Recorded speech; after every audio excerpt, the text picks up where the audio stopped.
Hey there, it's Silver. This is SPRAWL. So SPRAWL is a neo-retro FPS, one of those classic boomer shooters we're seeing plenty of these days, and it's set in a cyberpunk world, but the thing I like, it's not just any cyberpunk world. This is a universe that is very heavily based on like that sort of mid to late 90s, maybe bleeding into the early 2000s a little bit, that era of cyberpunk media. So we're talking about things like Akira, things like Ghost in the Shell, games like Oni and Shogo Mobile Armor Division, maybe just a little bit of Snatcher in there.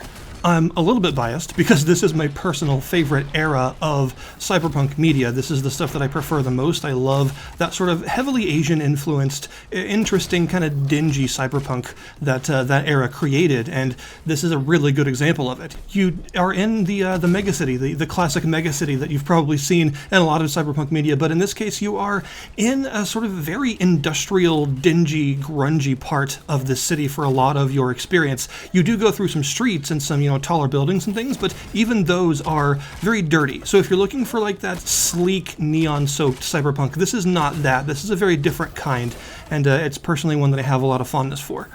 The name of the game here is Movement. You are meant to stay moving at all times in this game. You die extremely fast. So I played through it on hard, and I found that on hard, things really kill you like almost immediately. And I'm not sure exactly how it is on normal, but definitely on hard, you have very little leeway in terms of taking bullets. Even once you have a bunch of armor and stuff, if you've been lucky enough to find some armor, you still can't take that many shots, especially if they're like point blank. So you have to stay moving at all times. And to facilitate that, you have a wall run system. So you have a limited number of wall runs that you can do in between touching the ground. You've got 3 jumps that you can make in the air. Now, these are not double jumps. You can't make them just floating in the air. These are wall jumps exclusively. You have to be touching walls to use these. And if you jump towards a wall when you're moving in a direction, then you will wall run in that direction. And the wall running has a really nice bit of physics applied to it where you sort of arc down the wall as you go. So you don't run in a straight line. You don't like suction to the wall. It feels very organic. You just kind of attach to the wall lightly and then arc down it as gravity starts to pull you down and you start to lose momentum. So you're meant to use a combination of your mouse facing and the movement keys to stay attached to various walls and jump across them multiple times, sometimes jumping in between 2 or 3 walls, sometimes just jumping on the same one multiple times, but using the jumps to renew your momentum.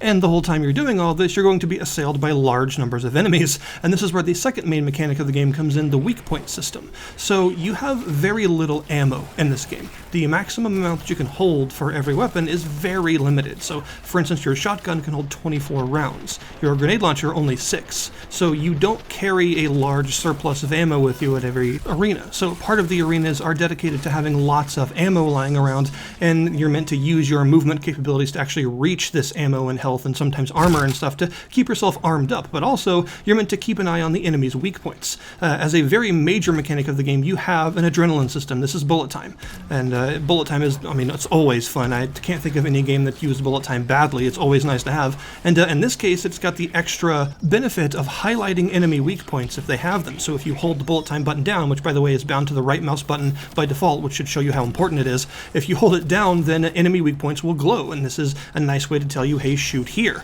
And this is mega important for 2 reasons, both linked into the main mechanics of the game. It's super important because of the way that you fold very easily under gunfire, and you're meant to be moving a lot of the times. This is nice because it means you're not spending very much time on each enemy. If you're hitting their weak points, you're downing them quickly and you're moving on. And the other reason is because of that very sparse ammo economy the game has, you're using as few bullets as possible for each enemy if you're hitting their weak points. So this is a game that goes for kind of a unique combination of very fast, frantic gameplay that involves a lot of movement, but the shooting itself is very precision. It's not just spraying in the general direction of enemies because you don't have the ammo for that. And instead it's about precise targeted hits on specific weak points to take as many enemies down as quickly as possible with as few wasted bullets as possible. As far as the arsenal goes, it is quite a good one. There are no alt fires in this game, so you are dealing with the primary fire only for your weapons, which I think the game uses very well because it combines that primary fire with your movement and the enemy weak point system to mean that there's still a lot of combat variety. Even if one weapon only has one use, they still very much feel like paintbrushes that you're meant to use in the right situations. And in fact, this game very heavily encourages you to switch weapons frequently in battle. This is not the kind of game where you'll go into an arena with one weapon and use it the entire time. There are too many different enemy types with differently placed weak points, as well as too many different situations you might find yourself in, like topographically, in terms of where you can go and how you can run and stuff. Just too much variety in those situations for you to just stick with one weapon all the time. And of course, due to the really sparse ammo economy, you couldn't do it even if you wanted to. But weapon variety is overall quite good. You've got your standby dual pistols. These are very precise, super good for early game headshots and stuff, and really satisfying to wall run and get headshots with. You've also got a set of dual SMGs. These don't have quite as much impact as I would like, but they do shred things in front of you very quickly, but they also chew through their ammo super fast, so they're a good weapon to use in situations where there's like a large crowd of weaker enemies so that you can spray their weak points all at once. You've also got the necessary double-barreled shotgun, and this game's shotgun is pretty cool because it's a little bit different from your usual double barrel in a retro shooter. Normally, they do have a relatively slow fire rate, right, because you gotta reload them after each shot, but in this game, it's very slow. The time between shots with the double barrel is very long, like even longer than the average double barrel in a video game. However, it balances this out by being ludicrously powerful, and if you are point blank with almost any normal enemy in the game, you will one-shot them with this thing. Only the heavier and more elite enemies can actually take multiple hits from it from point blank range. It is a very satisfying shotgun to use because of its slow but powerful sort of deliberate rhythm.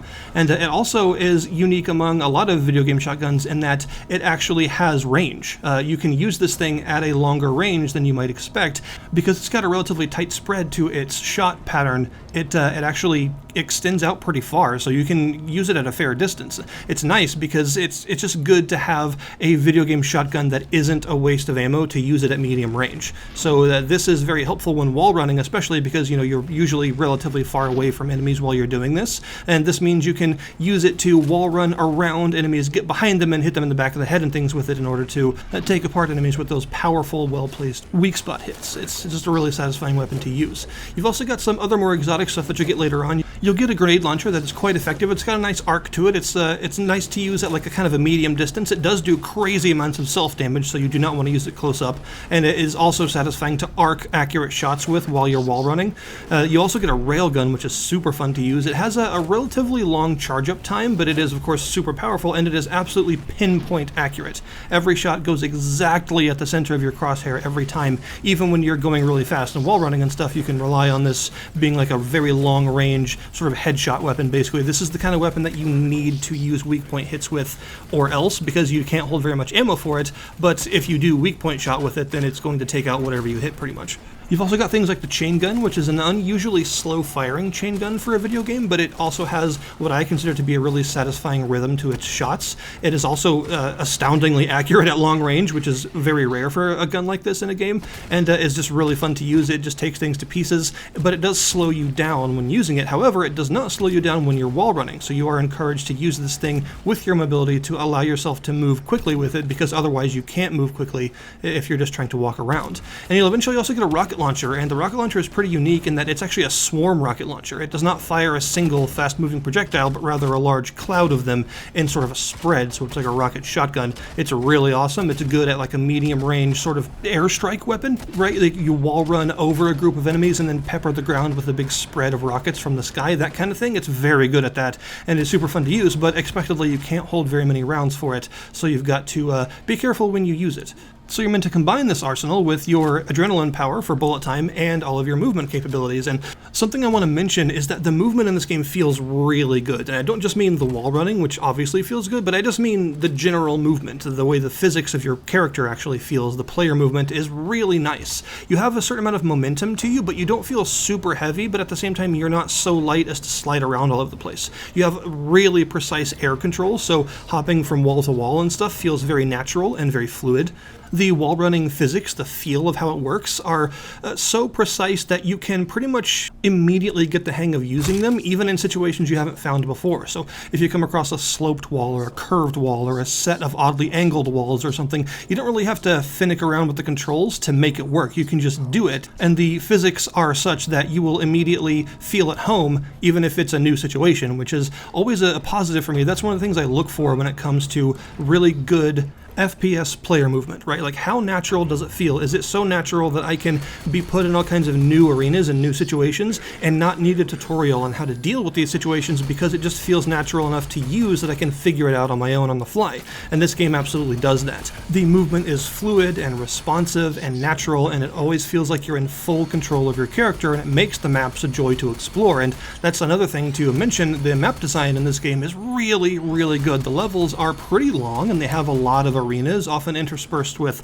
a lot of platforming and wall running and things, but all of that platforming and wall running and exploration and the arenas and everything, they all feel like they were very, very carefully hand designed for the way that you move. So like all the big arenas for all the big fights and things, they have tons of wall running potential. The levels themselves are extremely vertical with just a load of verticality in them to make sure that there are a lot of layers that you can possibly be on at any given time, and you can traverse these layers vertically by wall running at just the right way to make sure that you can, flip from wall to wall and end up on a higher platform and stuff, which means that the levels are kind of like a really carefully crafted sandwich, if that makes any sense. Like, this first layer is where you come into the room, and it's where a lot of the fighting will take place at first, and then there's a second layer with some rare armor pickups and some exotic ammo and stuff that you want to sort of wall run to get up to, and maybe there's even a third layer on top of that where you eventually have to end up at the end of the combat because that's where the door out of this arena is to the next part of the level, and it just all flows together seamlessly and feels really nice to play. I would actually personally argue that even though I really enjoy the arsenal of this game, its best aspect is its level design. Its map design is stellar, and it takes 110% full advantage of the really nice movement mechanics of the game in a way that's clear they put a lot of effort into to make sure they belong together. This is the kind of game that I would imagine is pretty difficult to design these pretty complex maps to support because of all the movement capabilities you've given the character. You've given them free reign of a lot of any map you design for the game, right? If you have all of this crazy capable movement, that means the player can go just about anywhere. So in order to make the levels feel right, I can only imagine there was a great deal of very difficult hand designing and like, should I move this wall like 15 pixels to the left because it allows this wall run to feel a little bit more natural. That kind of like tiny minutia of detail I feel like is probably what they had to do to actually make the maps this good, because I don't see any other way to make levels this good for a game with a movement system this open other than just as painstakingly as possible. So I feel like a lot of these levels that you're probably going to blaze through really fast because of how good the movement is probably took a long time to design. Another good aspect of the game is the enemy variety. I was actually surprised with how many different enemy types there are. They're introducing new enemies pretty frequently, and a lot of them are relatively unique threats that you have to deal with in specific ways. They're not just like shoot it until it dies, although there of course are enemies that you are meant to shoot until they die. You still have to shoot them in very specific places with certain weapons until they die, which still adds a little bit of extra nuance to each enemy encounter. But there are some enemies, like some of the big mechs and the sort of medium-sized berserker mechs, those are a huge pain. And like the heavy Oni troopers and stuff like that, some of the ones with like jump packs, they have jetpacks, which you can shoot and blow up, by the way, and I definitely recommend that because it's super fun. There's a lot of enemy variety here, and the fact that some of them get relatively advanced and have multiple weak spots, some of which are hard to hit, some of which only reveal themselves at certain points, it means that a lot of the big combat arenas in this game are very memorable because they've put a lot of thought into what enemies spawn when to make sure that you have a good mix of a lot of different enemy types to take on at once, and they compose certain waves of enemies they send at you in specific ways to be really mean and difficult, especially on hard, and I really like that. I like how they use certain enemies, they're like those berserker bots I was talking about are super obnoxious, they're really tanky, and they're very fast, like faster than you if you're not wall running, so they're a big pain, but they use them as like a front vanguard for more squishy, annoying projectile firing enemies in the rear, and they sort of shove them forward in like a big bull rush towards you when they spawn oftentimes, and it makes the combat arenas where those specific enemies show up, it makes you remember when they show up because you have to completely change how you're playing when they appear. You've got to suddenly think about wall runs as much as possible. You've got to get on that second layer of the map and deal with whatever's up there first and all that stuff. It makes you really use the arenas. Have you ever played a game where you defeated a wave of enemies like in the corner of the room, and then after everyone's already dead, you explore the rest of the room and you realize, oh, there's like a ton of stuff here that I could have been using. There's like an entire arena's worth of walls and barriers and all kinds of stuff that I probably should have used in that fight, but I just kind of did it all in the corner instead. Well, this game doesn't really allow you to do that. It sets up these really complex arenas, and it actually forces you to use them, because it spawns enemies in such a way and in certain compositions and stuff to make you actually need to use your mobility in order to survive. So I really enjoyed the game. I've kind of gushed about it for a little while, but I do think it is that good. It's definitely a labor of love, and it's something that you can feel the passion in. There are even all kinds of like references to cyberpunk media, various kinds of things in here that you'll see, and it's clear that the two people, by the way, two people made this game. That's ridiculous. The two people that made this game adore the cyberpunk aesthetic and the style of the various pieces of media that go into inspiring something like this, and they've done a fantastic job of realizing a very movement-focused vision of that sort of cyberpunk landscape for you to enjoy. It's like a beautiful, dingy playground. But what about negatives, things that I didn't enjoy as much? Well, there's only a couple of these because I really had a blast while playing through this game, but one thing, this is probably going to be easily fixed and may even be fixed by the time the game comes out, but when you spawn in, there's a really loud, obnoxious noise that plays. It's sort of like all of your weapons are being reacquired at once, and it like clips the audio and is extremely unpleasant to listen to. So whether you're spawning into a new level for the first time or you're respawning after your 18th death on a particularly difficult arena, it makes this really loud noise, so hopefully that will be fixed soon.